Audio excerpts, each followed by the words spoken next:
studio, we have the Speaker of the EAC, Honorable Daniel Kidega, joining us this morning. Mr. Speaker, many thanks for joining us in studio. We'll be talking about a lot, of course, the EAC week that just concluded in Nairobi. But talk to us about your views on the situation in South Sudan. Is there ethnic cleansing going on? Thank you so much, Michelle, and viewers out there. First and foremost, Sudan is now a member of the East African Community. It was admitted, they signed the Treaty of Accession, they fulfilled all the conditions that are contained in the Treaty for the Establishment of the East Africa to be member of the East African Community. South Sudan has had a very difficult history of conflict, and this informed the process of us admitting South Sudan into the community. The historical mission of the creation of the East African Community, as you may appreciate, by our founding fathers, is to provide for security, prosperity, and survival of the African people. So what is going in South Sudan is very unfortunate. Right. And for us as East African now, we take it, that's a problem of East Africa because it's a full member of the community. Whether there is ethnic cleansing or not, I have not that detail yet. But all I can say is that Article 6D of the Treaty for the Establishment of the East African Community, the treaty to which now South Sudan is party, provides that governments have committed to adhere to good governance, observance of human rights, accountability, and therefore we expect the government of South Sudan and the people of South Sudan to adhere to that provision of the treaty. Right. Because that is the condition that you must fulfill before you join the community. So if there is such a situation where there are massive killing of human beings, I think East African leadership must swing into action. You know, we have done that before. What is the EAC doing about it? The mainstreaming of South Sudan into the East African community has not yet been concluded. The legal work, all the paperwork of them joining the community has duly been done by the relevant offices. Now we are waiting for a roadmap that's supposed to be passed by the Council of Ministers on how to mainstream South Sudan into the various activities of the community.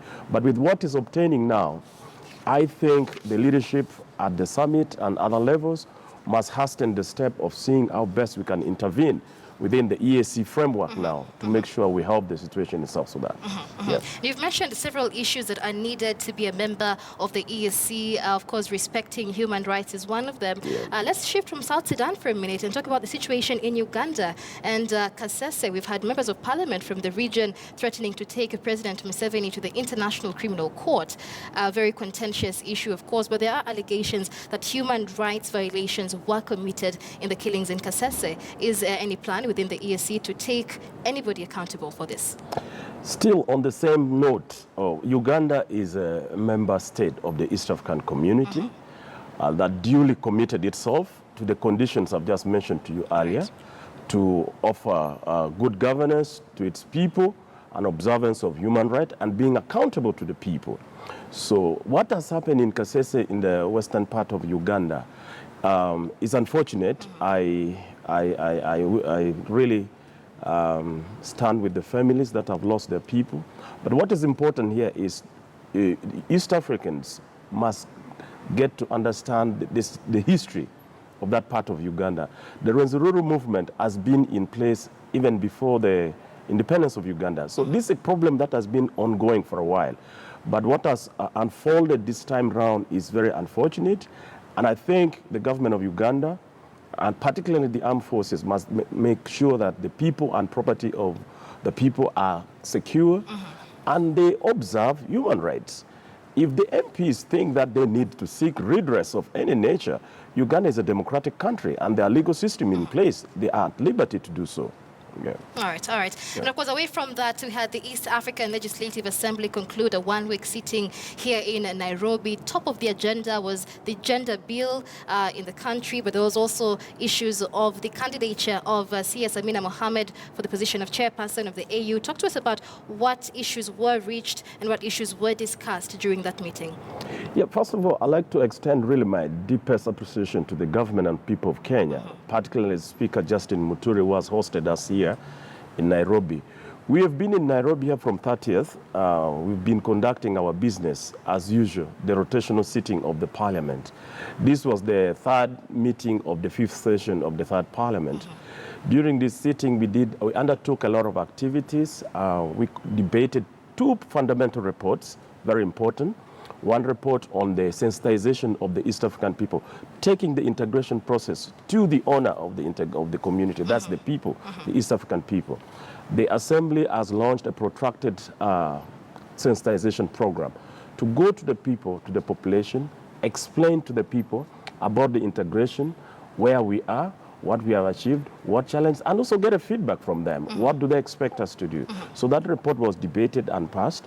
The second report we looked at was the report from the Committee of Audit and Risk Committee that scrutinizes how our resources and activities are implemented. Right. That we also debated, and we made corrections where we think, and recommendations to the Council of Ministers to see how best we can appropriately put into use the meager resources that we draw from the partner states and development partners in the integration agenda. On the two bills you've just mentioned, the gender bill and the polythene material control bills, these bills are already in the House. Because of the range of activity, we have not decided to consider them. Right. But we introduced the East African Court of Justice Administration Bill that was introduced to the House and sailed through first reading. And after the parliamentary sitting, we had a very important activity, that is the Nanyuki series, which is the interparliamentary seminar. This time we made sure that the seminar coincided with the East African Day. 30th of November is the East African Day, a day when we take stock of the achievements we have made as East Africans in the integration process. And this seminar dealt concisely with a topic on good governance and poverty reduction. And that's what we concluded yesterday. Right now, as I speak, the members of parliament from all the partner states are reporting in Mombasa for the interparliamentary games. So we are actually in Nairobi, in Kenya, for 3 weeks as Yala, making sure we deepen and widen the integration agenda. Right, right. And I'd like to speak more about where we are as the East African community with regards to this integration agenda. Just last week, there was a report released, and this was the second East African Community Common Market Scorecard. And this report suggests that the region is still a very long way to go if economic integration is to be realized. And the reason they're stating for this is because the separate member states continue to trade as distinct markets, keeping their trade disconnected. So is this being addressed? Yes, the viewers may wish to know that, integration is a complex project, and it's something that does not happen just overnight. Right. I think the integration process of East Africa has gained momentum, has gained growth.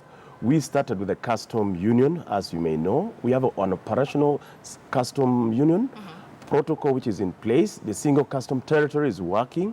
We have a signed protocol on the common market, which all partner states have signed and ratified.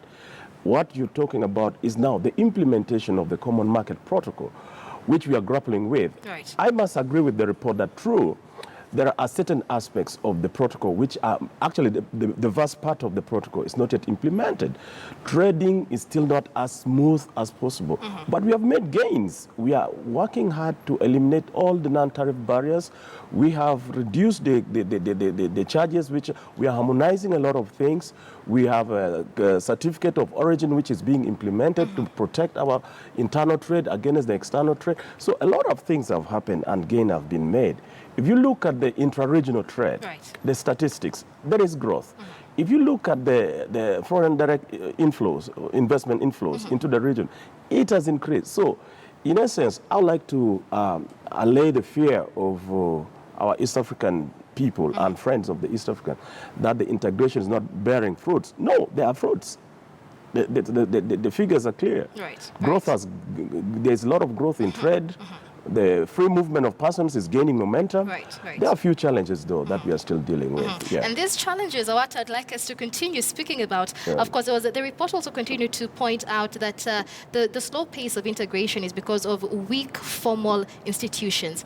For example, the head of state summit has the power, has been provided the power to summit or sanction members of a non-compliance with the 2009 ESC treaty, something that we haven't seen being done. So what is being done to strengthen these institutions?